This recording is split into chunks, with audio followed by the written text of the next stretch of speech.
combien d'ingénieurs avons-nous? Ça aussi, c'était un choix. Il faut pousser à ça. Il faut orienter autrement l'éducation nationale. C'était notre secteur. On ne peut plus continuer dans ce schéma classique des patrons de l'éducation qui nous viennent de la colonisation. Je suis dans le domaine, je sais de quoi je parle. Et tout ça doit pouvoir se faire. C'est un écosystème. Mais la finalité, au bout, ça sera d'inverser la tendance. D'accord. Alassane Darboe? Oui, la vision est belle, mais avant de traduire en acte cette vision, il faudra passer l'étape du 25 octobre 2025, avoir la majorité, l'assentiment de la majorité de plus de 8 millions d'électeurs ivoiriens. Et Madame Simone Yves Gbagbo part à cette présidentielle, alors qu'en mars 2025, donc il y a 6 mois, elle disait chez nos confrères de cette info que l'opposition ivoirienne sera battue à cette présidentielle sans réforme du système électoral. Et pourtant, lorsque le Conseil constitutionnel la déclare recevable parmi les 5 autres candidats à la présidentielle du 25 octobre, on aperçoit dans les vidéos, dans les images, une Simone Yvette Gbagbo très très contente, très heureuse, qui ne manque même pas de féliciter le Conseil constitutionnel. Donc, professeur Dominique Traoré, y a-t-il contradiction ou pas? Aucune contradiction. J'ai été comme vous témoin ces 2 jours, mais vraiment de ce qui est devenu un buzz. On a vu notre présidente, c'est vrai, en joie, féliciter le Conseil constitutionnel, saluer le Conseil constitutionnel. Ça a créé l'émoi, certains s'en sont plaints, d'autres disent être dessus, d'autres sont tristes. Bon, nous avons mis un peu de temps pour réaliser un peu toutes ces réactions, mais je voudrais, selon vous, qu'est-ce qui justifie ces réactions? Rassurer les Ivoiriens et vous expliquer, peut-être que cela vous a échappé. Vous savez, Dr Simone Yves Gbagbo, et c'est le premier argument à ceux qui disent pourquoi elle salue le Conseil constitutionnel. Dr Simone Yves Gbagbo, quelque chose la caractérise, c'est une dame qui est cohérente, qui est très empreinte de la fonction générative des choses. Quand vous posez un pas, le pas que vous posez en appelle un autre. Il y a une conséquence. Dès lors que nous avons décidé tous de nous engager dans le processus, de déposer des dossiers à la CEI, nous savions que cette étape de l'attente des résultats, quand on passe un examen, viendrait. Absolument. Nous le savions. Et donc, que nous attendions chez elle les résultats, c'était dans l'ordre normal. On nous dit pourquoi elle a félicité et salué le Conseil constitutionnel. Je vous rappelle que Dr Simone Gbagbo est engagé depuis longtemps dans une approche, dans une attitude de respect des institutions. Vous vous souvenez, en 2018, quand elle a bénéficié de l'amnistie, elle a dit merci au président de la République. Là aussi, des voix s'étaient élevées pour s'en étonner. Elle a dit que c'était dans l'ordre normal des choses.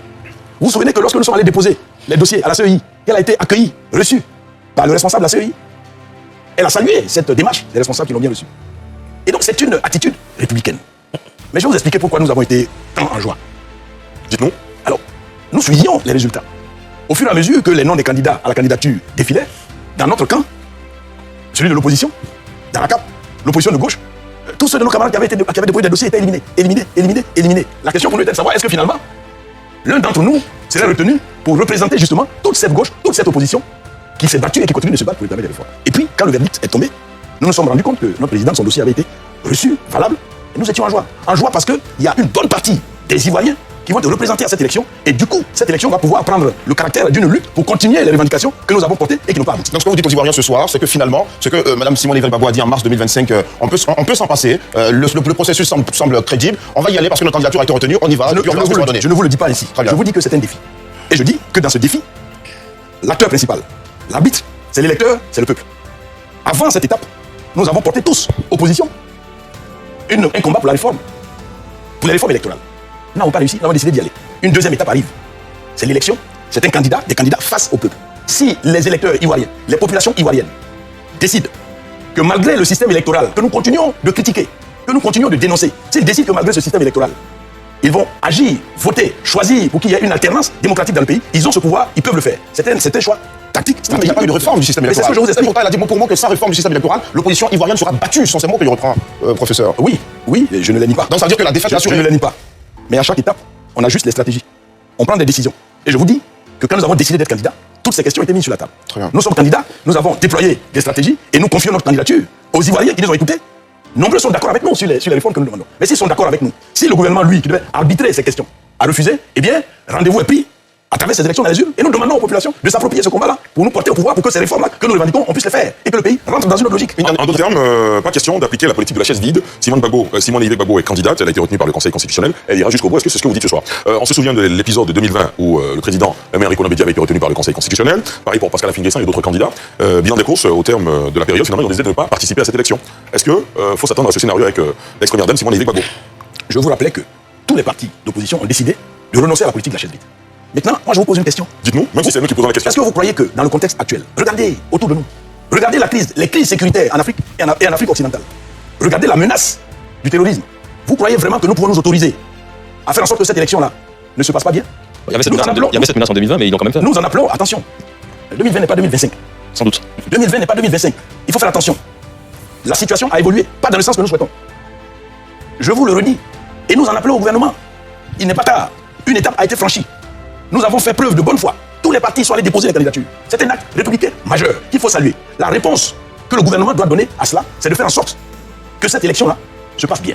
Elle soit transparente. Si elle est transparente, eh bien, nous prenons l'engagement, tous, gouvernement, partis d'opposition, candidats, de sortir de l'ornière. Mais si elle n'est pas transparente, nous nous engageons à ouvrir une boîte de Pandore. Et il n'est bon pour personne qu'on ait des problèmes de sécurité dans ce pays à l'état actuel des choses. Très bien, Josias. Alors, il faut rappeler qu'une élection présidentielle, ce n'est pas une élection de quartier ou une élection de classe. Donc, généralement, et c'est ce qu'on a ici en Côte d'Ivoire, tous les acteurs ou les candidatures retenues mettent en avant des personnalités qui ont un poids politique.